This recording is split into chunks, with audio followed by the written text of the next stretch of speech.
Hello students, this is Hardik sir and we are resuming our part 3 of lesson number history 3 ruling the countryside standard 8.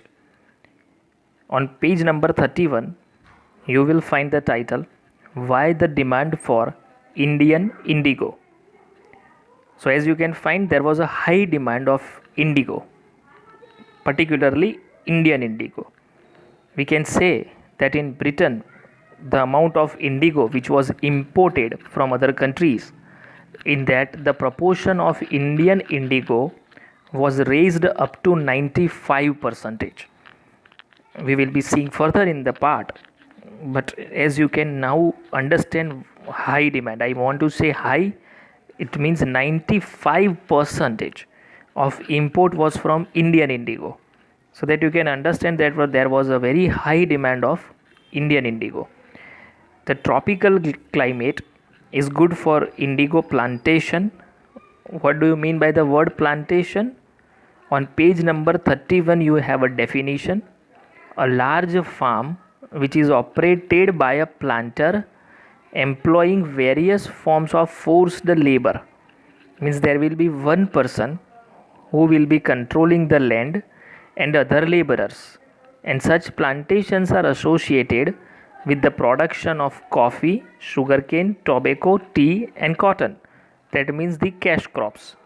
Means cash crops are grown with the plantations. We have studied the same in junior standards. So the indigo plant which grows very good in the tropical climate, means tropical climate is very good for indigo plantation. By the 13th century, Indian indigo was being used in Italy, France and Britain. Means the manufacturers, the cloth manufacturers in these countries were using Indian indigo to dye cloth. Means just to dye the cloth, this Indian indigo was used by the cloth manufacturers, but the price of indigo was very high, and hence a small amount of Indian indigo could reach the European market because it was very costly, very expensive, and that was the basic reason that a very small amount of Indian indigo could reach the European market. So you can understand, when there is a high demand and with less supply, so the economy suggests that the price would be rising, means the price will be reaching very higher levels. But if the supply will be sufficient as per the demand, then the prices can be relaxed, means they can come down. The things will not be as expensive as before. So wood is another plant. We are helped with another plant, wood. That is another plant used for making violet and blue dyes. As indigo was also used to make blue dyes, but indigo was giving a very rich blue color. Wood is a plant of temperate zones and hence was easily available in Europe. So this particular plant, it was from temperate zones and it was very easily available in Europe. That is a yellow flowered plant that is mainly grown in Italy, and as it was easily available in the different parts of Europe, and they were, means the manufacturers were using this particular plant to make violet and blue dyes. So it was grown in the northern Italy, southern France and in parts of Germany and Britain. But as I have told you that the dye, means the color which was produced from this particular plant wood, was not so good. That was pale and dull blue. The wood producers in Europe were worried by the competition from indigo. So wood producers, there were a number of countries, the parts of Europe, they were producing wood, but Indian indigo had a rich blue color effect, and that's why they were worried with this competition, and they pressurized the governments to ban the import of indigo. So as you can understand, because the plant wood was not producing such rich blue color and Indian indigo was producing such rich blue color, then that's why they had a good competition from Indian indigo. and that was the basic reason that these wood producers pressurized the government to ban the import of indigo. But the cloth dyers, means who were the manufacturers, they preferred Indian indigo, they preferred indigo plant. While indigo produced a rich blue color, wood produced pale and dull blue color. So by the 17th century, European cloth producers pressurized their governments to relax the ban on indigo import. Means, as previously you have seen, the wood producers pressurized the governments to ban the indigo import. But now the cloth manufacturers to dye the cloth, they pressurized the governments to relax this ban. Means now the indigo could be imported. So indigo cultivation was started by the French in Saint Dominic in the Caribbean islands. Most important, French started indigo cultivation in Caribbean islands. Similarly, you can find here the Portuguese began indigo cultivation in Brazil, the British in Jamaica, and the Spanish in Venezuela. Means in different parts of Europe. Now you can find in different parts of Europe and other countries, other continents also. Now the indigo cultivation was started. Indigo plantations were also started in many parts of even North America. As because of the high demand of indigo, now the plantations started in many parts of the world. By the end of the 18th century, industrialization began in Britain and cotton production expanded manifold, means it grew dramatically. This created an enormous demand for cloth dyes. So as the cotton production expanded, and to dye that particular cloth, again the requirement of indigo also grew much, and the existing supplies of indigo from the West Indies and America collapsed due to various reasons. Because of number of different reasons, the supply of indigo was stopped, that supply collapsed, and the indigo production in the world fell by half. So you can understand, there was a high demand of indigo and now the production fell off by half. Means again it would be much expensive, and that was the period between 1783 to 1789. This meant that there was increasing demand for Indian indigo. So as the production fell off by half and now the world was in demand of indigo, so there was the place India, means Indian indigo was only in demand now. So India was a major source of indigo. You can find the title Britain Turns to India on page number 31. So faced with the rising demand for indigo in Europe, the company in India looked for different ways to expand the area under indigo cultivation. So if the areas under indigo cultivation will be expanded, it means the production of indigo can be increased, and that was the reason to increase the production of indigo. The company officials, the company in India looked for different ways.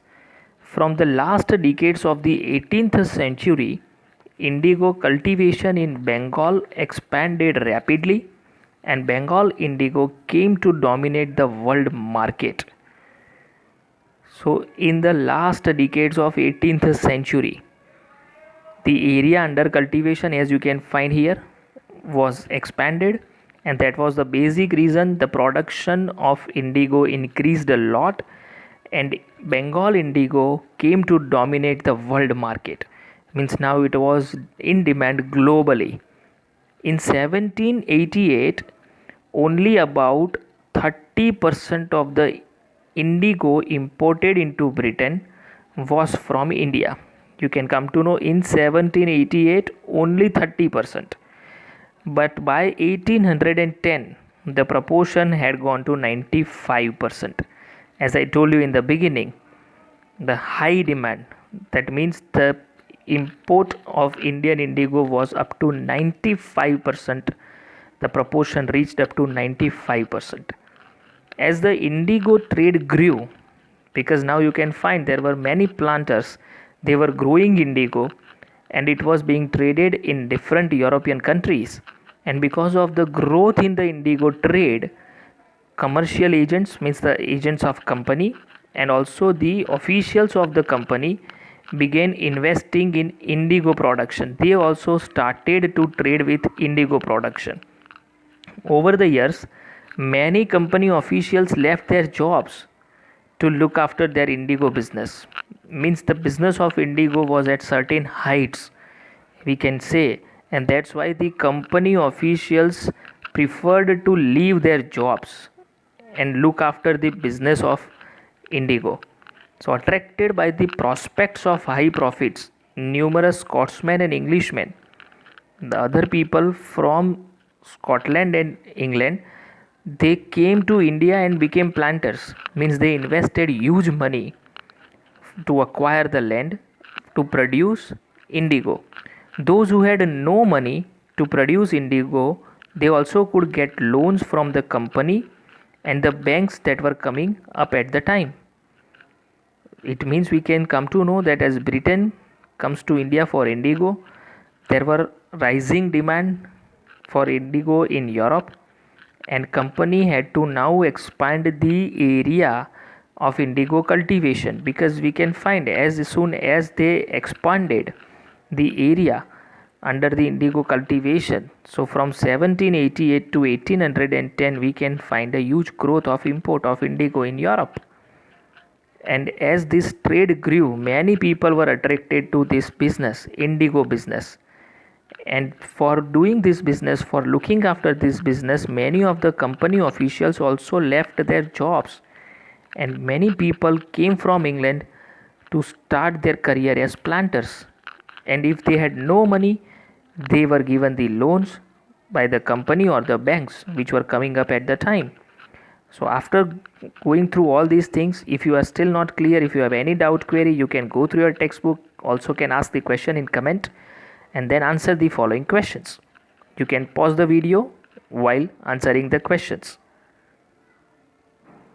As you have completed the questions from 30 to 34, I hope you have honestly answered all the questions, and now we will be continuing with the systems of indigo cultivation.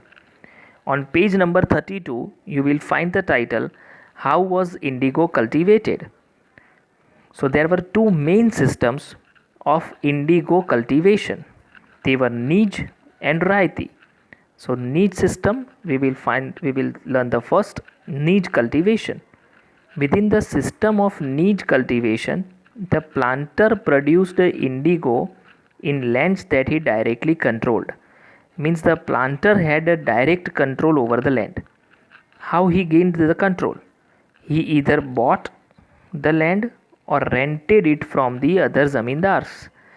Means he had a direct control by both the ways. Either he bought it or he rented the property or the land, and produced the indigo by directly employing hired laborers. So he employed the laborers to grow, to cultivate indigo. So this was the system known as Nij system, in which the planter had a directly control. He either bought or rented the land to produce indigo. But there were certain problems with Nij cultivation. You can find the same on page number 32, the problem with Nij cultivation. The planters found it difficult to expand the area under Nij cultivation. So to expand the area was not easy. Indigo could be cultivated only on fertile lands, and these were already densely populated. So as they were densely populated, so first they had to vacate the areas, and then only they can cultivate more and more indigo. For this they attempted to lease, means they wanted the land on long leases around the indigo factory and evict the peasants from the area. So who were the peasants residing or working over there on their lands, they had to evict them. but it was not easy. So whenever they tried for this always led to conflicts and tension. So we can say that it was very difficult to mobilize labor. Niche cultivation on a large scale also required many plows and bullocks. 1 bigha of indigo cultivation required 2 plows. You can find the word bigha. On page number 33, you can have the definition. Bigha, that is a unit of measurement of land. Before British rule, the size of this area was very different in different parts of India. In Bengal, the British standardized it to about 1/3 of an acre. So in Bengal, it was standardized as to be 1/3 of an acre, that is the measurement of land. Bigha, that was the measurement of land. For 1 bigha, they needed at least 2 plows. So we can say that this meant a planter who has 1000 bighas would need 2000 plows. So 2000 plows, you can understand it was a huge investment. So investing and on purchase and maintenance of plows was again a big problem. So these were the problems you can understand with the niche system, niche cultivation.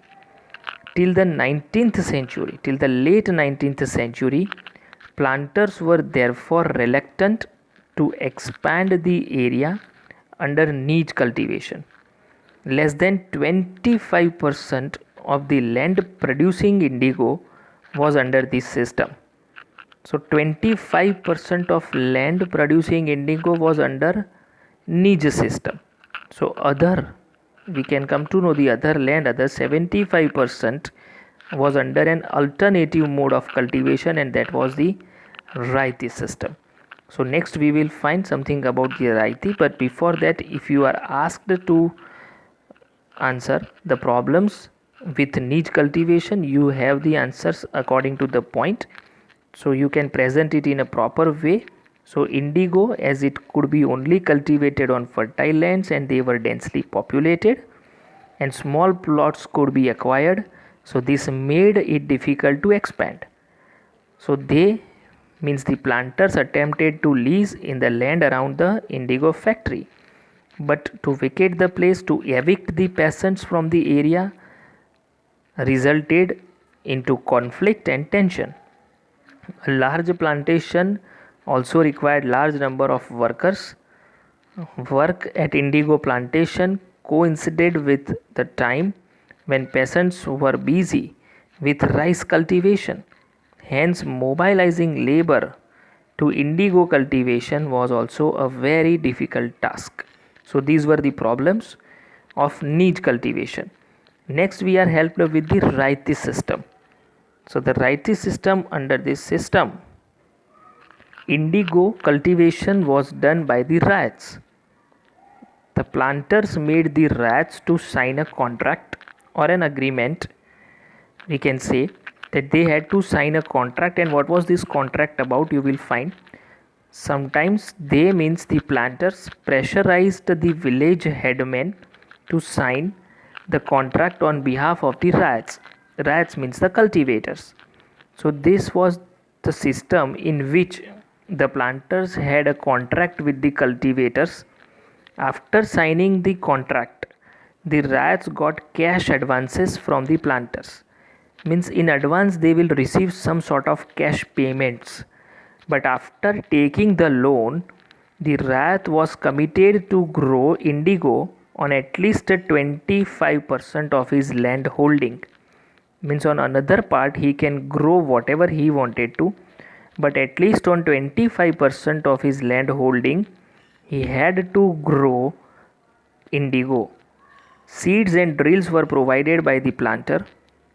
The cultivators prepared the soil, sowed the seed, and looked after the crop. So these were all the duties of the cultivator. But the planters bought indigo at low prices, and hence the rats were always in debt trap. So you can understand, according to Raiti system also, this was also not a satisfying system. In this system there was a contract done with the rats by the planters, and according to the contract they had to grow indigo on at least 25% of cultivators' land holding. Seeds and drills were provided, but they bought indigo at low prices, and that ultimately led the rats into the debt trap. You can find the same picture in your textbook also. The figure 8 on page number 33, you can find the workers harvesting indigo in early 19th century Bengal. The same figure you will find figure 9 on page number 33, the indigo plant being bought from the fields to the factory. And now according to this you will have some certain questions. You have completed up to 35. So now you will have the questions from 35 to 39. Again you can pause the video and answer the questions honestly. I hope you have answered all the questions honestly. On page number 35 you will find the title The Blue Rebellion and After. So now we will be starting with the part in March 1859, the first and the most important year you should remember. Thousands of rats in Bengal refused to grow indigo, and this occurred in March 1859. We have seen the two systems of indigo cultivation, Nij system and Raiti system. In Nij system also you have seen number of problems, and in Raiti system you have seen that the rats, they also had the problems as they had to take loans and then they were trapped in the debt trap. So the rats refused to pay rents to the planters. Means now the rats were not ready to pay any rent to planters, and they would be free from growing indigo. They attacked the indigo factories. They used to be armed, means the planters used to be armed with swords and spears, bows and arrows. They had the people for that. Women also fought with pots, panda and kitchen implements, whatever they had. And those who worked for the planters, means still there were slaves, we can say. Still, if the people were working with the planters, they were socially boycotted. The Gomastas. Now who are the Gomastas? They are the agents of planters. So the planters had agents and they were known as Gomastas. The Gomastas were beaten up by the people when they came to collect rent. The Gomastas were the agents of indigo planters. So what happened actually in March 1859, the riots in Bengal refused to grow indigo. They attacked the indigo factories. Even women also played an active role in that.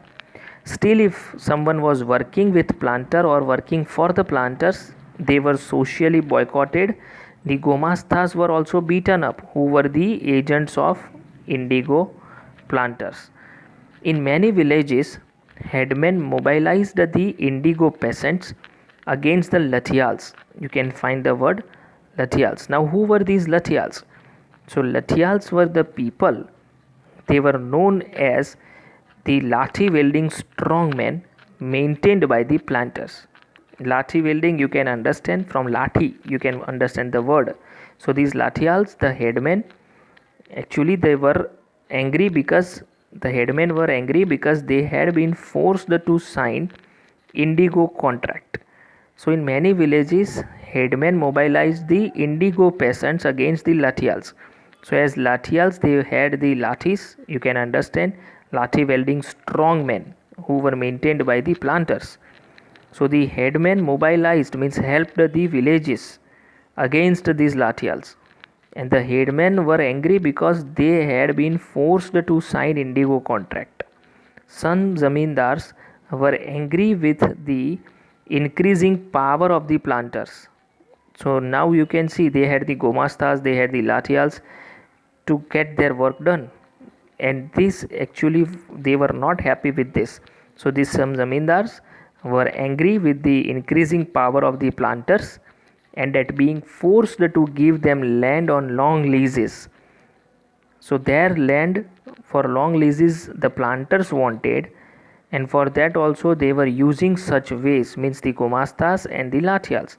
So some zamindars also supported the villagers in their revolt against the indigo planters, and hence the name, the title came to be known as the Blue Rebellion.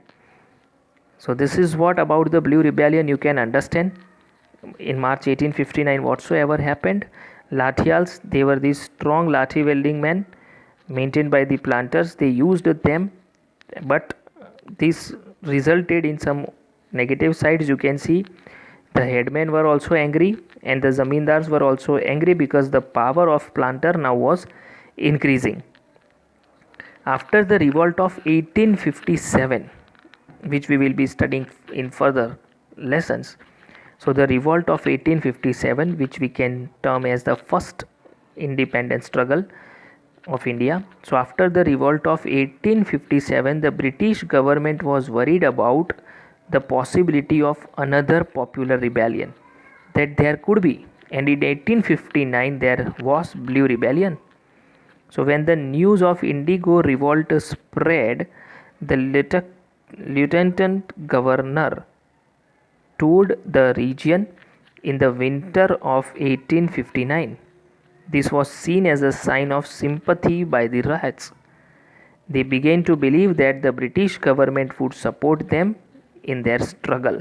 So British was worried that there would be or there is a possibility of another popular rebellion. There could be, and the same happened in 1859 in the month of March. When this governor toured the region, the people, means the riots, started feeling that they would help, they would get, these riots would get some support from British government. When the rebellion spread, intellectuals from Calcutta rushed to the Indigo districts. You can understand, intellectuals means the people who were writing, who were the writers. They started writing about the sufferings of the indigo cultivators, and they all rushed to indigo districts. They began to writing about the misery, the difficulties of the riots and the horrors of the indigo system.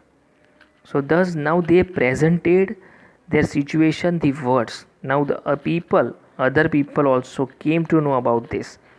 The government called in the military to protect the planters. Now as everyone was angry with the planters, so to protect the planters, government had to call in the military.